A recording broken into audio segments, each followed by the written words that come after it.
My name's Austin. This is the Mopar Garage, and we build cool stuff in here.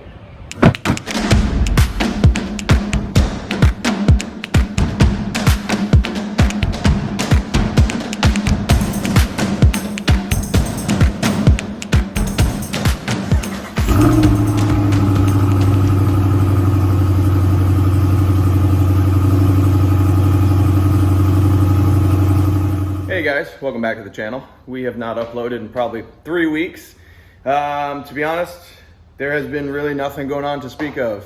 Work got totally crazy. I've had all kinds of trouble getting employees and all that kind of stuff. So just been working crazy hours and have not wanted to come home and work more. So finally get a little bit of lull in the action here. So we're gonna jump back on our Carroll Shelby project. One thing we did accomplish is I brought the fuel rail to a automotive restorer shop or automotive restoration shop here right down the road from my house. They do an awesome job. They have 3 warehouses full of super rare cars. 1970s Land Rover Discovery. They had a couple of those that had done LS swaps in. An old 70s Toyota Land Cruiser they had done LS swap in. They were putting a modern front end under a late 60s Carroll Shelby Mustang, so pretty awesome place. So anyway, brought them the fuel rail. I'm gonna have them, they're able to source all the connectors, which I was having trouble with, and they're gonna rewire the whole thing for me. So fuel rail is gonna be back, ready to go here within the next couple days, so I figured I better jump back on the car. Where we had left off was, pulled the CV shaft, discovered the CV shaft was bad. I have not even ordered one of those yet. What I need to do is get to the steering rack. We're gonna have to pull the K-frame, which I think on this, I've been really looking around and I think it's 4 bolts. There's one of them right there. So I gotta get the steering knuckle kind of disconnected on the other side. Probably gonna disconnect it on the ball joint end, and then disconnect this guy on the other side. So that's what we're gonna jump on now. All right, we're free on this side. We got the lower ball joint bolt out, got the tie rod end free. Now we're gonna crawl underneath and try to locate all 4 of these bolts. Got my ASE certified creeper right here.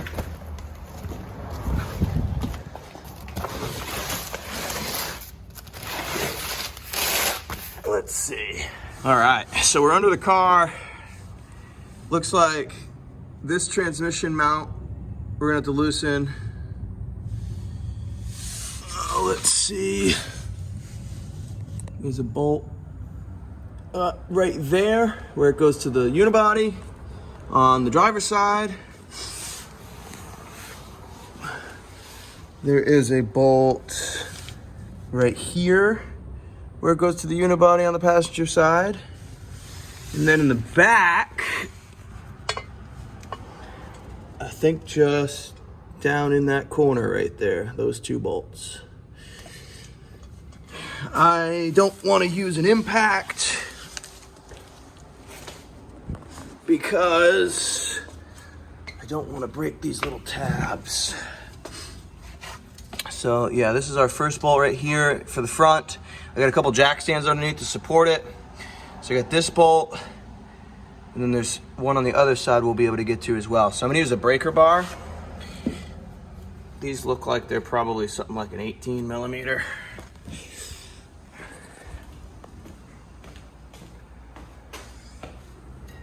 We're gonna give you guys a phenomenal camera angle for this strut mount. There she is.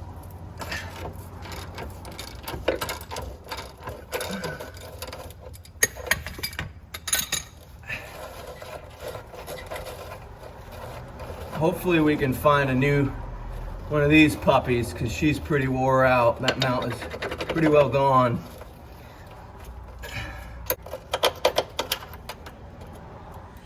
All right, here we are at the front right. I got a breaker bar on our passenger side mount. Okay, that one loosened. That's a good sign. Okay, driver's side front. Oh, nice. That came nice and easy.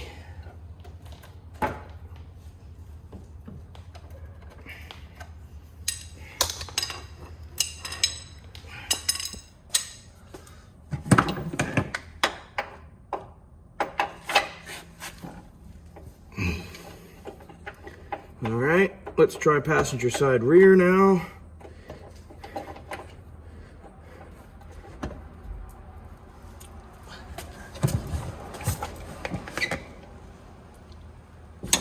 Okay, there it is. Driver's side rear is the last one. I apologize for the camera angles here. It is very difficult to get a good one.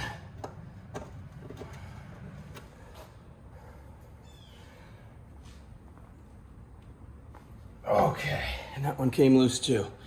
Thank goodness the breaker bars.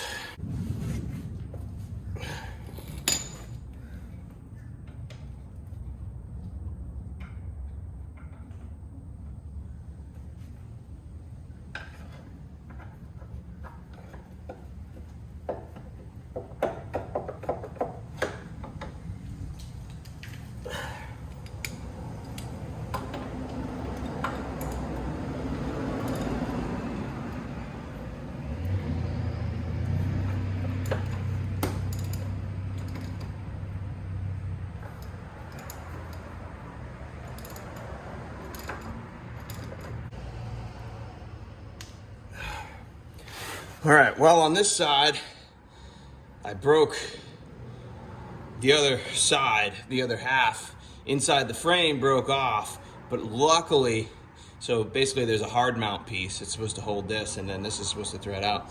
Basically, I threaded it out the wrong side.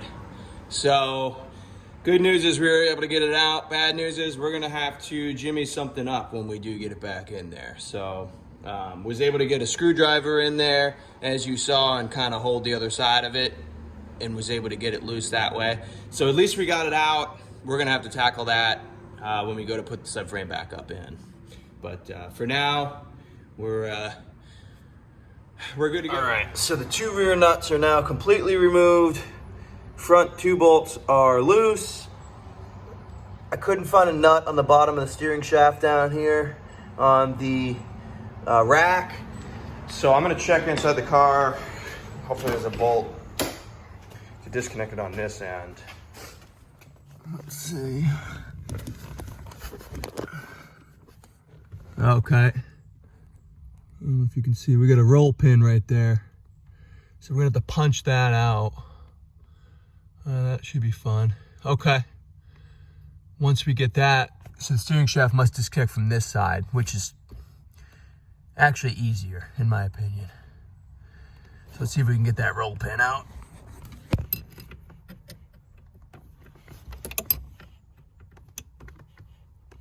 I don't have the right punch, so this guy should work. Okay, we're just gonna cut the end off one of these, and then that should do the trick.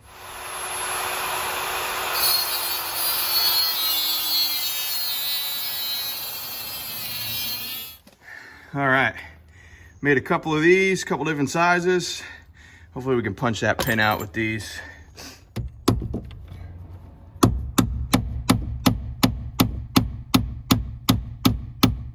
Okay, success. Got this roll pin out of there. Here she is. Finally found a use for one of these Allen wrenches. The only good use I've ever found for one of those. Ugh.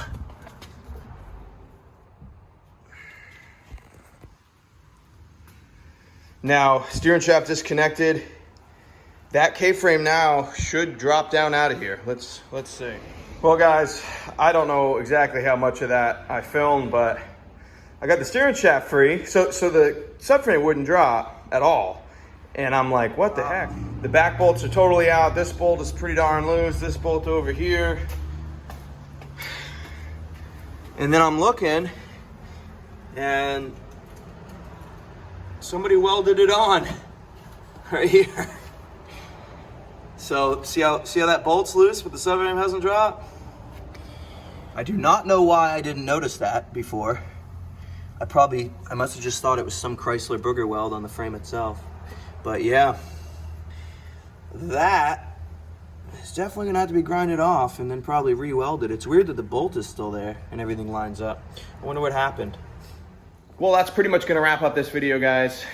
We're at a stopping point kind of with that weld. We're gonna have to grind that off, but it's getting a little late in the day. We're gonna start getting dinner ready and stuff like that. So at least we got a good amount of work done. I mean, we completed the whole process of removing the subframe. So if you guys are doing one of these on your car, if you have one of these older 80s L-body Dodges or the Daytonas, that'll at least take you through kind of how to drop that subframe, and hopefully yours isn't welded on, so that'll help you a little bit more. But that's gonna be a starting point for us today. We do have another video coming out about a week following this one, because this Saturday, we're gonna be doing a project. Me and a buddy of mine are doing a project, and that video will come out the following week. So you'll have weekly videos for a little bit here, and then we'll try to get a little bit more consistent. Jump back on the Carroll Shelby build a little bit more. If you guys have not been following along, there's a playlist right somewhere up here that will bring you to that playlist, and you can catch yourself up to speed. On this channel, we also do a lot with the Dodge 2nd Gen trucks. Looking to possibly buy another one of those soon, so stay tuned for that. So plenty of projects coming. We're gonna have plenty of content. Really happy with the growth of the channel. Even though I haven't uploaded the past few weeks, the channel has grown quite a bit. Our goal was 100 subscribers by the end of March. We ended up with 170 something at the end of March. So now we're pushing 190. So growth of the channel's been great. If you enjoyed the video, give it a thumbs up. Maybe comment down below an experience that you've had where you're sitting there going, why the heck isn't this dropping? Oh, there's a weld right there. So that kind of stuff happens on these older cars. We all know that. So appreciate the support. Give a subscription if you want to follow along with the channel, and we'll try to get a little bit more consistent here. We will see you on the next one.